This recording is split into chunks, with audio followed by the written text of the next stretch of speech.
Yeah. Great. Listen, let's leave the music to the professionals, please. Oh, please stop. Whatever that is. Whatever it is, we... it's a maestro shine. That's what it is. It's a maestro shine. We got another red ring of death, I think, over here. Mario, I worry about you. A lot of people do, but they should not. Yep, and it looks like we are back. Are we back? I'll check it on your end, but yes, we are back. Okay. All right. Looks like we're They back. They killed my dog. I'm thinking I'm back.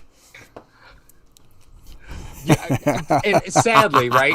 He comes out with that, and then comes out with Bill and Ted 3, which is like, oh man, it was just such a. That man has so much range. Oh. Nothing will beat Johnny Utah. Whatever. In Point Break. Whatever. Apex is not wrong. We are back with a new title. I flipped my hat around so you guys can distinguish between the both of the videos from tonight. I'm renaming hashtag technical difficulties. That's all I'm doing. I mean, it's gonna happen. Okay. Apex, thank you, by the way. B Lightning said, "What would be the price to keep Milano?" Well, here's the deal. You transition tag him, he's at 10. Just about, right? He's about 10 million. 4 for 48 it would take to get Milano. Come on. I'm not joking. That's way I'm higher. not joking. He would get transition tagged. We are not on the same page. He would get transition tagged at that. Yeah, if he gets transition tagged, he's going to be 10. Oh, so you're saying that's the deal that would get offered? That's what get offered to him because the Bills are like, okay. Nope, I'm good. Yeah, okay. Yeah, I could. Okay, yeah. That's a possibility. I was going to say you don't expect Bean to tag him and then offer him that, right? Because that ain't going to happen. No, what Bean would do is for the last 2 years of his deal, it would, like there would be something in it. There would be something in that deal that Bean would have. So let me ask, Trek Reviewer asks a similar question to what I was going to ask you. Ready? Lee Smith is still on the roster. So is Reggie Gilliam, right? A fullback? They still have those? Apparently. Okay. Right. Apparently. But teams that ran the most fullbacks were like, in the three of the top scoring teams all ran fullbacks. So I guess it's a thing, but you know, if you look at the top scoring teams like San Francisco, who had to run because they have Garoppolo as their quarterback, and Baltimore had to run because they have Lamar Jackson as their quarterback. So, I mean, there's some obvious flaws with those teams that are running fullbacks, but Lee Smith still on the team. Reggie Gilliam now on the team, right? You lose Patrick DeMarco. So what are we really looking at here from this Bills offense? We added all these wide receivers, yet we still go in that direction, right? Why is Lee Smith still on this football team? It was the tight end room that weak that Lee Smith still makes this team? I'm sorry.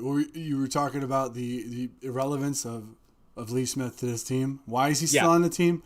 You know what, Paul? I'm not well versed in Sanskrit, but I feel I could speak more intelligently about the workings of Sanskrit versus why the Bills are keeping Lee Smith.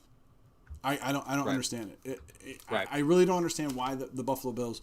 Now, we're not in the room. We're not there. I don't know what type of impact this guy has inside the locker room. I don't know what kind of impact this guy has if they're just keeping him as far as a very, very cheap insurance policy. If Knox happens to go down, if Croft happens to go down again, you just cut Kroom, but he has practice squad eligibility. You can bring him back. So that's one of the things. Sweeney's on the PUP list. So there's things that are going on around Smith that are probably contributing to the fact that he's still on the team. But it does bring up a very interesting point. Players that are drafted by Bean are taking precedent over free agents that are picked up by Bean. That being said, Matt Milano was drafted by Doug Whaley. Mm-hmm. Okay? People will say, he's a fifth rounder. You can find another linebacker like him somewhere. Okay. But we knew that among one of the few talents that Whaley had in Buffalo was finding linebackers. The Duke could find linebackers in the late rounds. I still think, to my core, that was a Whaley pick. I really think that was a Whaley pick. But now that we see Tremaine Edmonds' development and how he's doing, it could go either way. I mean, McDermott still had to okay the deal, I'm assuming. But we're starting to see the herd thin down of the Buffalo Bills in the previous regime being cut out of there. So right. it's interesting. It's interesting to see that. Would I like to see Milano on this team? Obviously, yeah.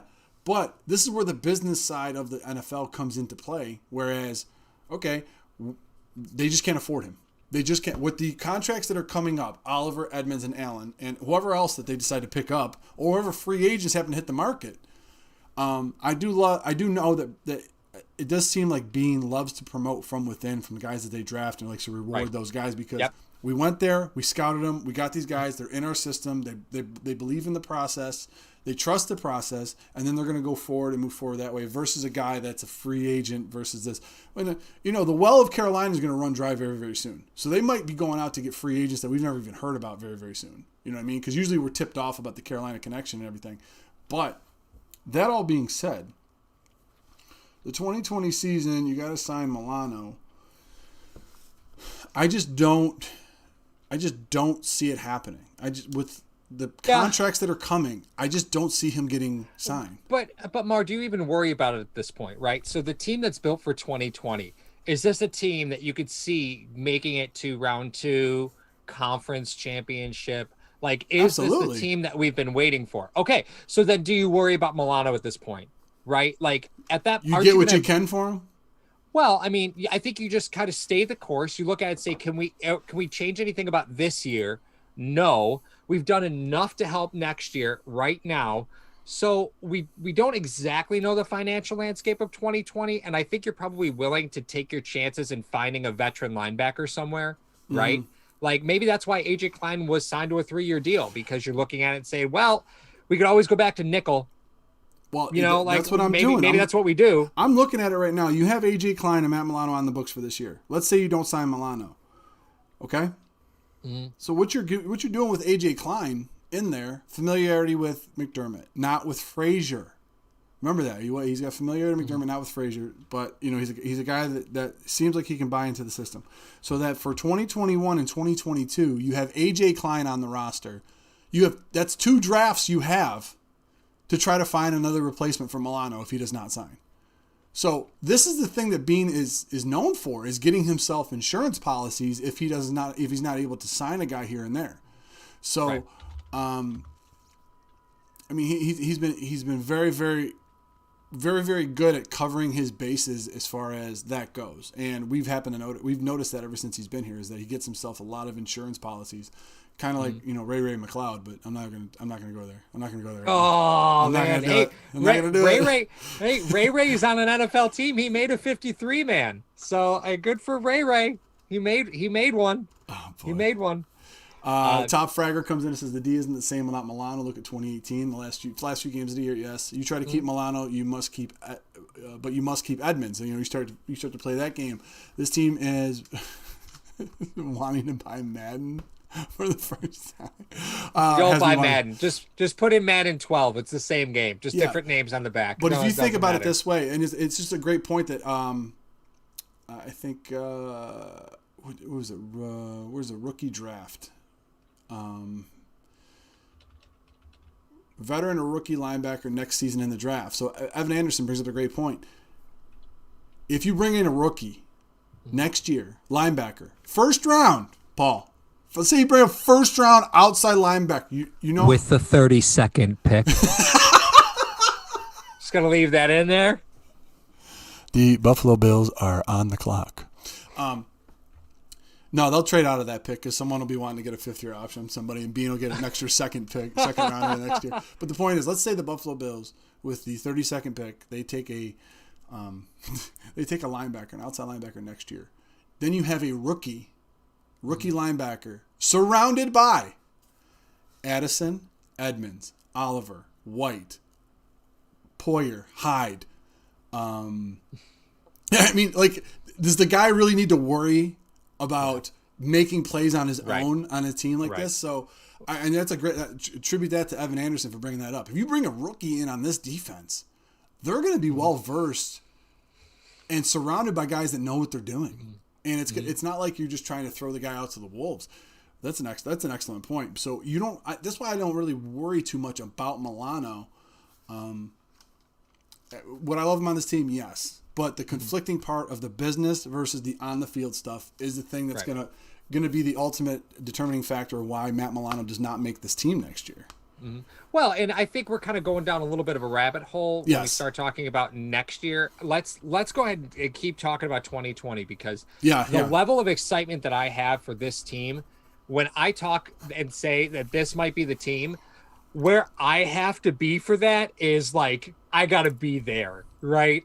Yeah, I'm there. I'm looking at the players that they cut, and I'm saying there's probably I can think of 7 guys off this roster who are just the players that they've cut that I'm like, he's going to be picked up. He could go through, he's going to be picked up off of waivers. He's going to be picked He's up gonna off of pick the waivers. yep. He's going to be picked up off of waivers. And I couldn't say that about most other Bills teams. Yes. So the level of talent on this roster is Scary. outstanding. It's outstanding. So when I say that this is the year, I mean, I'm really feeling like this might be it. Like it might be happening. Let's while you're talking about that they're cutting very good talent because they have very good talent. We start to talk about things that are the same, not things that change, because this is a different Bills team than what we've seen in the past, Paul. But how about let's talk about things that are the same, like this defense. Let's transition out of that and try to talk about something that you and I talked about earlier today. And the rare times that Paul and I actually talk, you guys, if you've been a member of Hashtag Nation, you guys know that we don't talk during the week. No. We reserve this for you guys. Yeah, that's true. Because we'll forget. Both of us will forget what we talked about. The amazing things that we've said on the phone to each other, and then we get on a live stream, we just look at each other like, Paul, tell him what you said. I'm like, I don't know. I don't remember. But What'd I say? We were discussing this defense and how we brought up so many times that this defense has been together 32, 33 games. You start to find out that there's going to be offensive coordinators in the league that are going to figure out certain holes that go on in this defense. So you got to try to mix it up and throw some things at them. And the one thing that we talked about was a guy that is a very big contributor on this team, but has been kind of quiet. Yes, Mario, too busy doing calculations all week. I was in so many trainings. That notwithstanding, Jerry Hughes. If Jerry Hughes was a linebacker, guys, that came into the league with the Indianapolis Colts. When they decided to go to a 4-3, he was or they went to a 3-4. He was a man without an island. So Paul had brought up the possibility. Now I want to know what the nation thinks about this. Type a 1 in the chat if you're excited about it. Type a 2 if you're not. The very real possibility of, let's say Milano's not in there, and you decided to stack Jerry Hughes on Mario Addison's side as the weak side linebacker. Now, it sounds insane initially to think about it, but if you're going to rush 5, or, as Paul said earlier, you got Murphy on the other side. If Murphy drops into coverage, which he's been known to do in this defense, you got to throw new wrinkles at the offenses that you're going to face this year. They're going to figure you out. You go in there, you have a line of Murphy, Jefferson, Oliver, and Addison, and you have Tremaine Edmonds in the middle, but you decide to put a Jerry Hughes over the top of Mario Addison. How insane would that be? How insane would that be to put that in there? Because we know he's athletic enough. There's nothing wrong with the guy's athleticism. But I got to bring it up, Paul, before you go. He's still chasing down Kenny Stills in New Orleans. My God. That's what people forget. Jerry Hughes' first year here, he wasn't the starter. He started one game. Manny Lawson was hurt. He started one game, and that was the game where he was running. Kenny Stills is still running. He still can't catch him. It was horrid. Oh my God. Yeah, because Shiva comes in.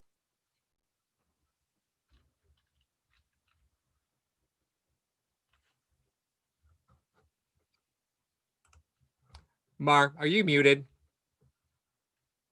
No, I think you might be muted. No, I can't hear you.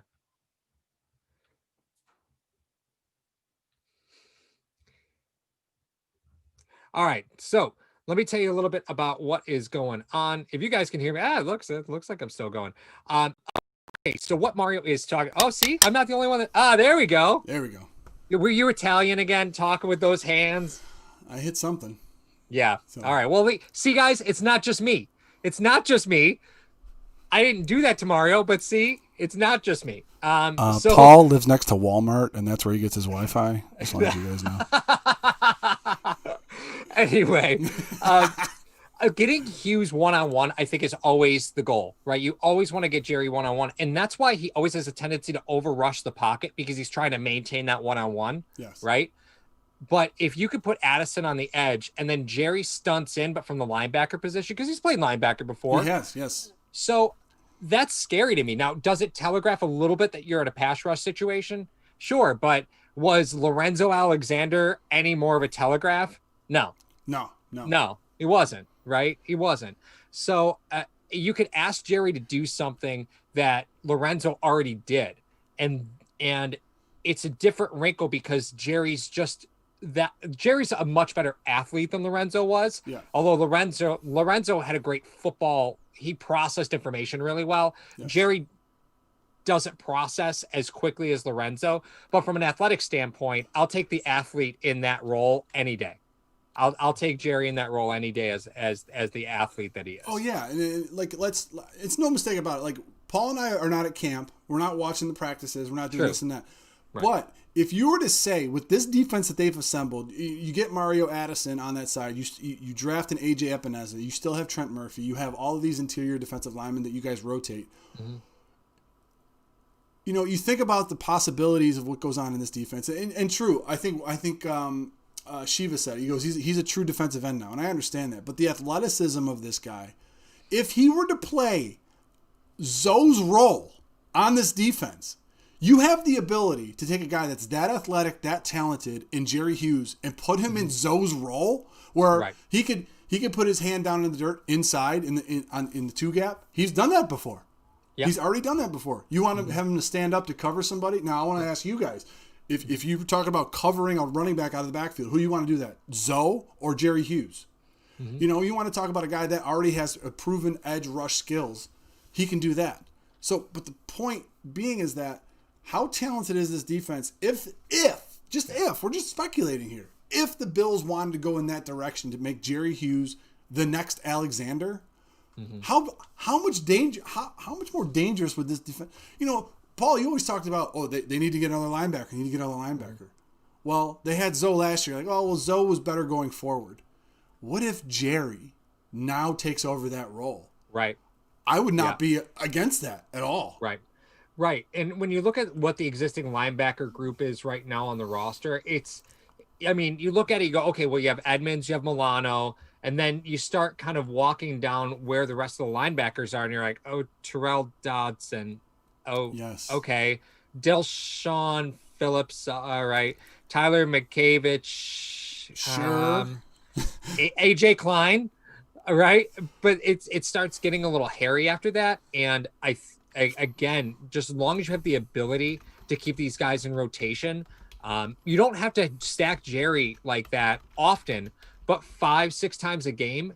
That's something that's going to make opposing defensive or offensive coordinators pull their hair out because it's something you don't do very often, right? But at any moment you can run that look 20 times in a game, right? Yeah. And that's what makes football so fascinating as the season progresses. And it's something I'm really looking forward to see how they utilize Jerry Hughes. I do not think they're going to just put him on the edge and let him rush again. Yeah. He's been doing that for a long time. Yeah. I think it's time to make a change there. Now, keep in mind, Apex comes in and says, "Shut that down, stop it, Mario." I think I'm thinking of this as the defensive version of the Wildcat, where you're not doing this all the time. Mm-hmm. You're not. Right. This is a new look type of defense where if you wanted to throw it in there, what kind of line adjustment calls are going to have to be made if you have Addison, Murphy, Jefferson, and Oliver, and Jerry Hughes, What are you going to do? Like, what are they doing? What are they coming at us with? What are they doing? So, like I said, I'm just speculating. I'm just trying to, throw a nice little, chicken wing in the middle of everybody and have them fight over it as far as this theory is concerned. But I just think that the Buffalo Bills, in the overall grand scheme of things, their defense has been very effective. Yes, the defense has been very effective for 32, 33 games. Yep. They need to, in my opinion, mix it up a little bit more for what's about to happen in the league this year, because they have a leg up on everybody because they've been together for so long, and the truncated season that's been going on for everyone else. Not everyone's going to be on the same page. Rookies are going to be behind a little bit faster. Yep. So the Buffalo Bills do have a leg up on so many other people. Okay, yeah, Apex. Yeah, it's just a subset, dude. I'm just saying that it's just something that you can do, and you could throw in there a different wrinkle of this defense. I believe Hughes is a 10 times, well, not 10 times, but he's a much more athletic player than Lorenzo Alexander was last year. He's going to be younger. Mm-hmm. And if you asked me last year, what about Jerry Hughes playing Zoe's role? I would be like, well, how stacked are we? No, that's what I would say. Well, you're shaking your head, but how stacked are we? But now you get a Mario Addison. Now you get an AJ Epineza to set the edge on the one side. Exactly. You didn't have the depth to do it last. No, you didn't. No. You're not putting Love in there or Johnson to take in and then have Jerry on the other side. So, like I said, I'm excited for this team and how much, to Paul's point, how much talent and ability and horses that you have on this team to make a run now. Like now. Well, yeah, I think there's some. I think we're missing one player in that mix, and their name just popped up in the chat. Who said it? Give me Marlo? 1 sec. I'll find it. Yeah, Marlo, Jaquan Johnson. Yeah.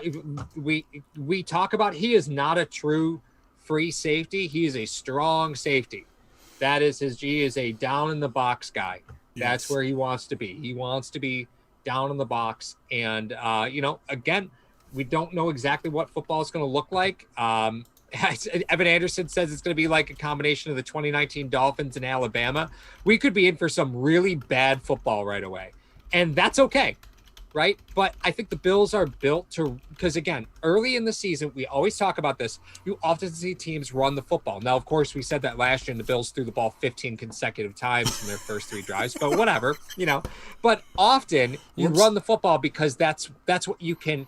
That's easy to accomplish in practice, right? Regardless of the looks that you get from the defense, you often can find a way to run the football. Yeah. The Bills are definitely built to be able to do that if you look across the line. So I would expect to see a more run-heavy version of what the Bills are going to do the first 2 to 3 weeks while they work on pass set calls. Really? Yeah, I think so. Yeah. Yeah, I still think so. I would say that if Davis and Hodges were starting, not with the veterans that they have coming back. Oh, so you think they're just all systems go, full tilt, week 7 offense? Like, here we are. Let's go. Is Dable in the box?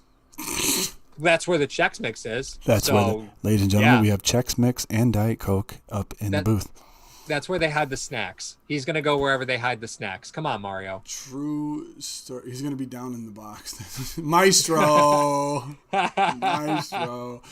No, but I understand that. I don't think they're going to be week 7, maybe week 4, week 5.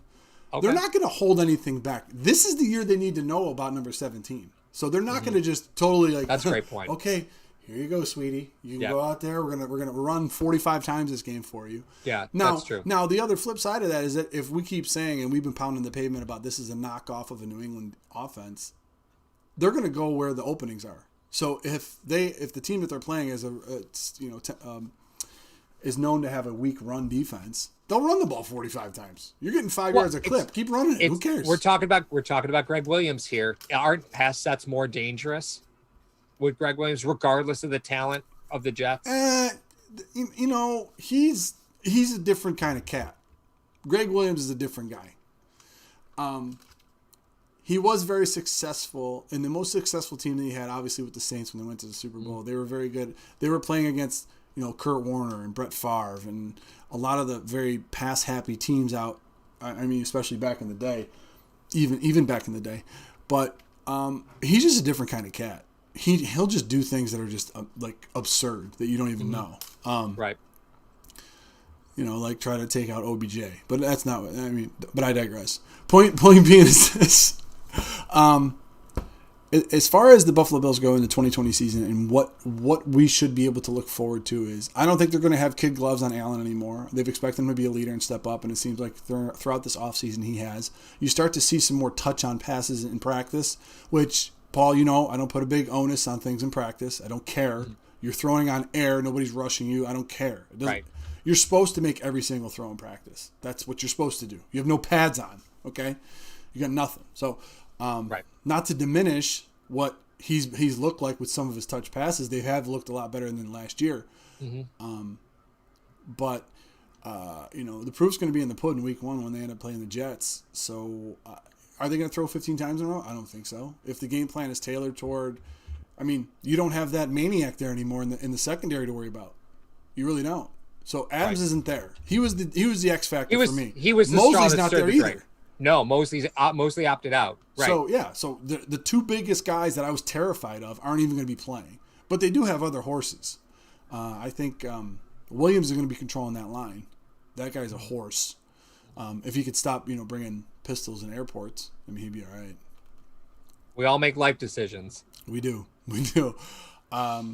No, I see the Buffalo Bills winning the game. I think it's going to be. I think all games across the NFL are going to be very, very sloppy the first couple of weeks, though. Yeah. Would you agree? Oh yeah. It's going to be It's going to be penalties everywhere. But I think so. Let me ask this, right? So if you're a defensive coordinator and you're walking into week 1 and you're like, oh man, listen, we haven't had a bunch of time. We just got our starters last week. We've got no real time to do this. Are you playing primarily man coverage because it's just a little bit easier to start the season with? And if that's the case, does that play to the Bills' strengths? Greg Williams is a man guy anyway. He prefers his secondary to play man as it is, so it doesn't much matter. Right? Yeah, but I'm talking about not just week 1, but the first couple weeks. Would you expect to see a little more man? And does that actually play to the Bills' strengths? I don't expect to see more man, and I do not think that plays to the Bills' strengths. You don't think it does? Their offense, you mean? Yeah. You think it plays to their offense? Well, yeah. If you want to try to play man against Beasley, Brown, and Diggs, good luck anyway. Right. I just think that would be a death sentence for many defenses anyway. But it depends on the physicality of the corners able to hold and or jam those guys at the line. I think it's very hard to jam Diggs. I don't think you're going to jam Diggs. I think you're going to see opportunities open up for John Brown this year as a number 2. He was a solid number 1 last year. Let's not. I didn't think he was going to be a solid number 1. He was, but now he's going to be seeing up completely different looks. You're going to see Beasley seeing completely different looks. I think what teams end up doing is maybe like a preseason type defense. You may see the first couple of weeks things being very vanilla in how they play and how they approach and how they try to feel out teams and what's going on. So I don't think they're going to be showing their hands too early because they haven't had a lot of time to work on certain things. Now the Buffalo Bills on the other side, the flip side of it, you talk about their defense, which a majority of them have been together for 2-3 years now. They can run those certain things. You got a lot of new moving parts over on the Jets. So like I said, do you think it's easier though to play man versus zone on certain teams? Well, if I'm the Jets, I'm looking for every opportunity to get as good a pass rush as possible because I'm trying to cover my secondary as much as possible, right? So I think there's some teams you have to. Right? The Jets are a team that I think needs pass rush because their secondary is not very good. So why put more guys in coverage? It's not going to matter. So you just put them all in man. You're just like, hope we get there. Right? So your defensive philosophy. If you're a defensive coordinator for the Jets right now, Paul, you are the defensive coordinator for the Jets. Yeah. You're going against Josh Allen. Yep. You think it's easier right now, the Josh Allen that we saw that left 2019, is it easier to blitz Allen and force him to make a throw on man coverage? Or do you think it's easier to drop in coverage and have him read where the ball's supposed to go? I look at Josh Allen under pressure, and just as long as I can contain the pocket, I'm willing to chance Allen fumbling more than I'm willing to chance Allen throwing an interception. Really? You're gonna blitz him, and if he breaks contain of that pocket, when your defenders have their backs to him, what's the difference? I don't know. He's more likely to fumble if they're all looking in the backfield at him. Yeah, but if you're going to play zone against him, it doesn't matter. These receivers are going to get underneath so fast, especially with that linebacker group. They're bad. They're a bad defense. That's just without Mosley, they're going to have no communication. Those guys are going to be able to sit under coverage all day. If you're playing zone, it's not going to matter. Like I look at the first 2 games, and I just see Buffalo absolutely taking the Bills, and they play Miami week 2, right? Yeah. I think so. Okay. Dan Mitchell said it on Twitter, and he said, if you're not betting the Bills to win the first 2 weeks of the season, you're missing out on easy money. It's like 6.5. You bet the Bills to win. Like I something magical would have to happen to lose either of those games. All right, Mike Neal comes in. Beasley will be the Bills MVP. John Vernon says to our blitz Allen, he says blitz Allen. Evan Anderson says Allen will run all day if the Jets blitz heavy. Shiva says blitz and spy. Our O-line is averaged at best. Are the only new starters on the offense Diggs and possibly Winters? Yeah. I think Winters ends up taking the spot of Feliciano, the recently. But then you still got Williams there. Williams can bump down in the box if you needed to. But I think they're working him more at right tackle. I think that's the place that they're going to probably use Williams. If Ford happens to falter, I think that's where they're going to end up putting him. We'll see. We still don't even know what that starting line looks like. No. I know initially they're talking Winters is going to start at right guard, but what a Allen steal, right. And Allen was saying the other day, the communication between Ford and Ty. He was talking about the line, walking across the line, and then he skipped the guard position and talked about Ford and Ty's communication. So a lot of people's radars went up like, whoa, wait a minute. Does that mean Ford's playing guard? Because that's what it sounds like. And the fact is we don't know. And that's what's so wild. We don't know. It's awesome. I love it. I love not knowing. I love it. Freshly fried, forgetting about Moss. No, that's just how deep this team is. Like, we just haven't gotten to him yet. Good point. Good point. Naseki or Williams at right tackle, yes. Daniel Gars agrees. Do not bet the Bills in week 2 if you've ever been in hell. But they're going to be facing two vastly different styles of defenses in week 1 and week 2, which would be a good test for Josh Allen and this offense. So, I mean, I see the Buffalo Bills coming out of those first 2 weeks with wins. But, I mean, you know what I did in the offseason, Paul? I got to stay by it, unfortunately. Mm-hmm. Good old 9-7, winning the division at 9-7. You're an embarrassment to Bills fans saying division championship at 9-7. What is this? The AFC South? Is this the South? Is this when the Seattle Seahawks won it at 7-9 out west? You remember that? Oh yeah, I remember the South. The last couple of years, they're like, oh, this team made the playoffs with 8-8. They won their division 8-8. Well, all right. Yeah. What else did we have here? I'm trying to check my agenda. Do we have a list? We don't have a list. We never have a list. I'm blurry. There we go. I guess that was my best side. But obviously, guys, we'll have some more episodes for you this week. I do apologize. I have been moving. So if anyone was ever curious about why Paul's been taking the reins and doing everything, and doing a heck of a job, by the way, taking care of hashtag in my absence. I've been moving to a new house, so that's why all that other chaos and mayhem. And school's going to be starting soon as well, so I have remote learning and teaching to do from both my children and my students. So it's going to be kind of crazy. It's going to be kind of crazy. I'm sporting the Brett Favre look. Yeah, I wish I had his money. That's crazy. Well, you can't be Brett Favre. You know what nickel coverage is. Yeah. Who cares? I have been trying to get hashtag Nation on the side to pressure you into Zubaz painting your wall in behind you. I mean, I could. It wouldn't be too bad to do. It wouldn't be a stretch to do, but I'm gonna go with a soft no on that because it would look just like this, Paul. Oh. Yeah. Do you remember buying this for me? Oh, I do remember buying that for you. Love that. The Titus Young dumpster fire. Love that thing. It lights up, doesn't it? It does. It sure does. There's a battery in the bottom of it. So for those of you that don't know, Mario and I, in our podcast days, we used to have awards that we gave out every week. A 2-hour podcast, by the way. There we go. Look at that thing. It's beautiful. Yes, back in the podcast days, back in, I think, 2014. Mm-hmm. 2014 and 2015, Paul and I had a podcast, and we used to do 2 podcasts a week, both 2 hours apiece. Yeah. You can tell how much our significant others like that. But the point being is this. We had an award that we gave out called the Titus Young Dumpster Fire Award of the Week. And whoever was the absolute worst individual of that week in sports, we used to hand out awards. Yep. And Paul, for my birthday, I think it was my birthday, decided to buy me a Titus Young actual Titus Young dumpster fire. Yep.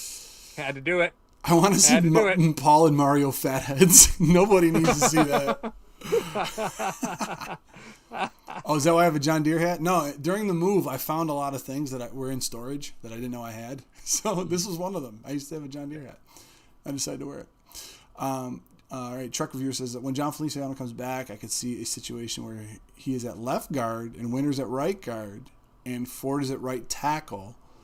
So what you're saying is that Spain gets the boot after just re-signing? Yeah, I think Winters is just Feliciano is going to come back, but pec injuries take a massively long time to heal. So when he's ready physically to come back, he won't be ready to play, right? So I think when he's healed versus when he'll physically be able to play, when he's medically cleared, the Bills get 21 days to activate him off IR. We'll be lucky to see Feliciano by week 7. Truthfully, just from a strength perspective, it would be dangerous to put him in there before week 7. Yeah, I'll have to check with Triple H to see how long it takes to come back from a pec injury. Pec tear. Yeah, those of us with pecs. I don't know that life. I'm not even going there. I'm just a Laffy Taffy that talks, dude. I don't know that life. You're the old Gumby thing. The old Gumby doll. Yeah. So yes, ladies and gentlemen, Hashtag Sports wants to wish you all a very restful, 3-day weekend. Have a great Labor Day. And the kids starting school, those of you that have children, hopefully if they're doing all virtual learning or they're going into school, hopefully they're going to Godspeed. They're going to stay safe. Yes, absolutely.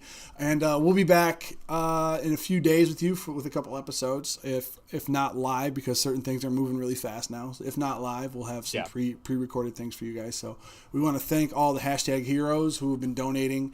If you want to become a channel member, you just go to the page and you join one of the memberships. It goes practice squad, 55-man roster, Pro Bowl, All-Pro, and Hall of Famers. I'm pleased to announce that the biggest group of individuals that we have are the Hall of Famers, is the hugest group that we have.